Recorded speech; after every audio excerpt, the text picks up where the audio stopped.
Assalamualaikum warahmatullahi wabarakatuh. Saya Fadila Mahfuza Matondang, perwakilan dari kelompok 4. Nah, di sini saya akan menjelaskan hasil diskusi kelompok kami, yaitu tentang strategi dan metodologi pembelajaran matematika anak usia dini yang diampu oleh Bapak Dr. Randus Jasper Simanjunta dan Ibu Santa Murni Asih Situmorang dalam mata kuliah Matematika untuk Anak Usia Dini. Di sini saya akan menjelaskan apa itu tentang pengertian strategi pembelajaran anak usia dini. Istilah strategi ini berasal dari kata benda dan kata kerja dalam bahasa Yunani. Sebagai kata benda, strategos. Strategos itu merupakan gabungan kata stratos atau militer dengan ego yang artinya memimpin. Sebagai kata kerja, stratego itu berarti merencanakan atau to plan. Dengan demikian, strategi ini adalah suatu pola yang direncanakan dan ditetapkan secara sengaja untuk melakukan kegiatan atau tindakan. Strategi ini mencakup 7 kegiatan, siapa saja yang terlibat dalam kegiatan, isi kegiatan, proses kegiatan, dan sarana penunjang kegiatan. Sederhana, instruction ini bermakna sebagai upaya untuk membelajarkan seseorang atau kelompok atau melalui orang-orang berbagai upaya atau bisa dibilang effort dan berbagai strategi. Metode dan pendekatannya ke arah pencapaian tujuan yang telah direncanakan. Nah, jadi pembelajaran merupakan proses utama yang diselenggarakan dalam kehidupan di sekolah sehingga antara guru yang mengajar dan anak didik yang belajar dituntut untuk profit di bagian itu. Jadi maka strategi pembelajaran adalah bisa kita simpulkan adalah pendekatan menyeluruh dalam suatu sistem pembelajaran yang berupa pedoman umum dan kerangka kegiatan untuk mencapai tujuan pembelajaran yang dijabarkan oleh filsafah atau teori belajar tertentu. Sebelumnya perkenalkan, nama saya Gabriela Ripka Sergesermata dan di sini saya menjelaskan tentang strategi pembelajaran matematika terhadap anak usia dini. Dan strategi tersebut dibagi dalam dua hal. Yang pertama, strategi pembelajaran inquiry, dan yang kedua, strategi penyelesaian masalah atau problem solving.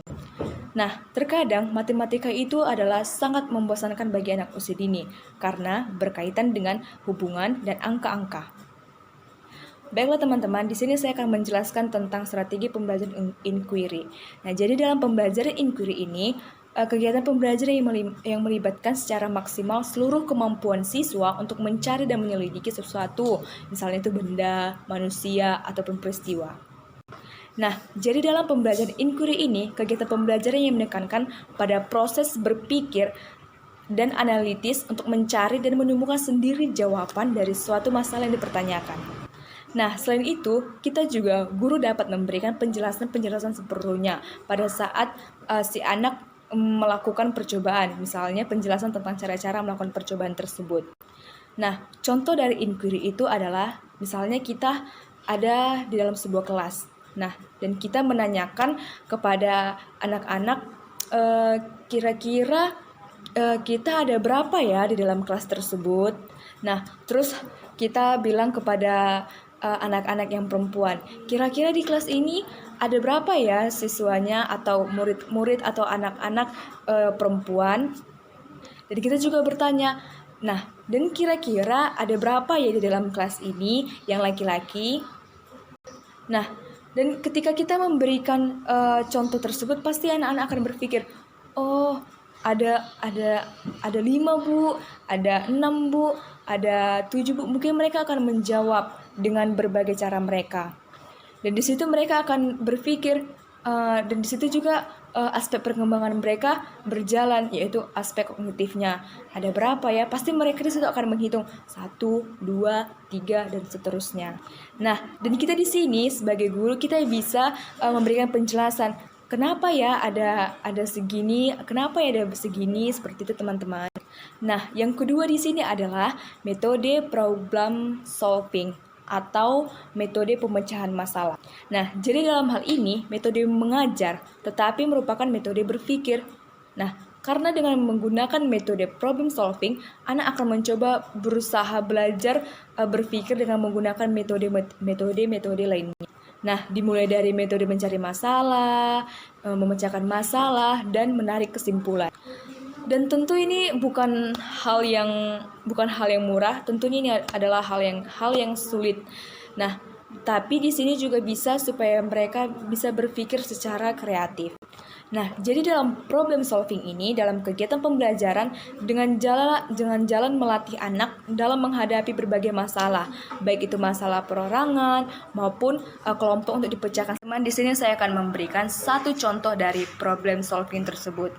Nah, jadi di sini kita memberikan konsep geometri dalam bentuk lingkaran, persegi panjang, dan segitiga. Nah, jadi di sini kita sebelumnya sudah menjelaskan tentang konsep geometri bentuk ini, seperti yang saya bilang tadi, segitiga, lingkaran, dan persegi. Nah, jadi problem yang kita angkat di sini adalah mengapa jika dua bentuk segitiga jika digabungkan akan menjadi persegi.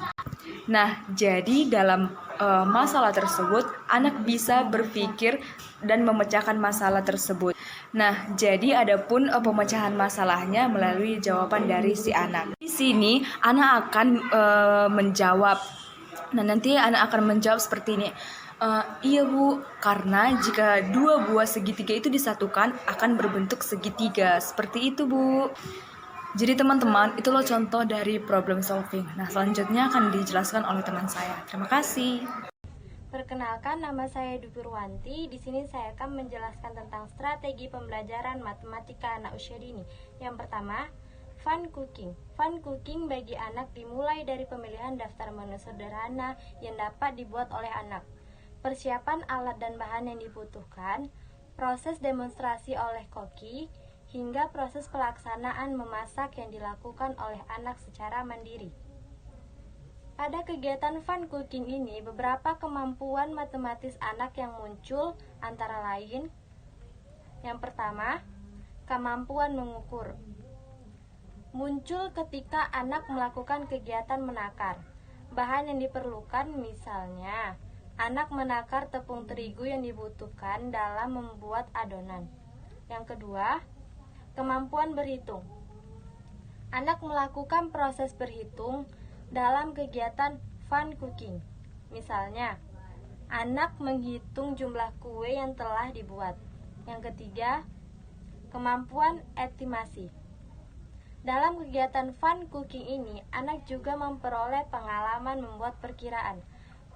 Berapa banyak kue yang dibutuhkan agar semua anak memperoleh kue tersebut. Yang keempat, mengenal geometri. Membentuk kue yang menjadi bentuk tertentu pun menjadi salah satu pengalaman anak terhadap konsep geometri. Yang kedua, permainan matematika kreatif. Permainan matematika kreatif merupakan kreasi pembelajaran matematika bagi anak usia dini yang dikemas dalam bentuk permainan. Pada permainan kreatif, beberapa kemampuan matematis anak yang dapat teramati antara lain. Yang pertama, kemampuan berhitung. Anak dapat menghitung jumlah benda dengan bantuan gambar dan media permainan. Yang kedua, kemampuan korespondensi 1:1. Anak mampu menyebutkan nilai bilangan dengan bantuan gambar dan media permainan. Yang ketiga, anak mampu menyusun jumlah benda dari urutan terbanyak hingga paling sedikit, begitupun sebaliknya. Terima kasih. Baiklah, di sini saya akan menjelaskan materi selanjutnya, yaitu yang ketiga ada strategi pembelajaran matematika anak usia dini. Dan yang pertama ada fun cooking. Fun cooking bagi anak dimulai dari pemilihan daftar menu sederhana yang dapat dibuat oleh anak, persiapan alat dan bahan yang dibutuhkan, proses dan demonstrasi oleh koki, hingga proses pelaksanaan kegiatan memasak yang dilakukan oleh anak secara mandiri. Dan pada kegiatan fun cooking ini, beberapa kemampuan matematis anak yang dapat muncul antara lain, yang pertama, kemampuan mengukur. Muncul ketika anak melakukan kegiatan menakar bahan yang diperlukan, misalnya itu anak menakar tepung terigu yang dapat dibutuhkan dalam membuat adonan. Dan yang kedua itu kemampuan berhitung. Anak melakukan proses berhitung dalam kegiatan fun cooking, misalnya anak menghitung jumlah kue yang telah dibuat mereka. Dan yang kedua ini ada permainan matematika kreatif. Permainan matematika kreatif merupakan kreasi pembelajaran matematika bagi anak usia dini yang dikemas dalam bentuk permainan, dan penerapan permainan matematika kreatif di TK dan di kelompok bermain telah dirancang sedemikian rupa agar mampu memberikan stimulasi yang tepat terhadap kemampuan matematis anak. Dan pada permainan matematika kreatif, ada beberapa kemampuan matematis anak yang dapat teramati. Dan yang pertama itu ada kemampuan berhitung. Anak dapat menghitung jumlah benda dengan bantuan gambar dan media permainan. Dan yang kedua, kemampuan korespondensi satu ke satu. Anak mampu menyebutkan nilai bilangan dengan bantuan gambar dan media permainan. Dan yang ketiga, anak mampu menyusun jumlah benda dari urutan terbanyak hingga paling sedikit, begitupun sebaliknya. Saya akan melanjutkan penjelasan dari teman-teman saya, yaitu tentang materi metodologi pembelajaran matematika untuk anak usia dini. Yang pertama ada metode bermain. Metode bermain dalam pembelajaran matematika adalah metode belajar dengan melakukan kegiatan yang menggembirakan yang dapat menunjang tercapainya tujuan instruksional matematika yang menyangkut aspek kognitif dan psikomotorik. Yang kedua, metode mendongeng. Kegiatan mendongeng ini dapat didesain untuk pembelajaran matematika dengan perencanaan dan pengelolaan yang kreatif, karena pada dasarnya konsep dan soal matematika dapat dikembangkan melalui cerita atau yang sering kita kenal sebagai soal cerita. Kemudian yang terakhir yaitu metode praktek langsung.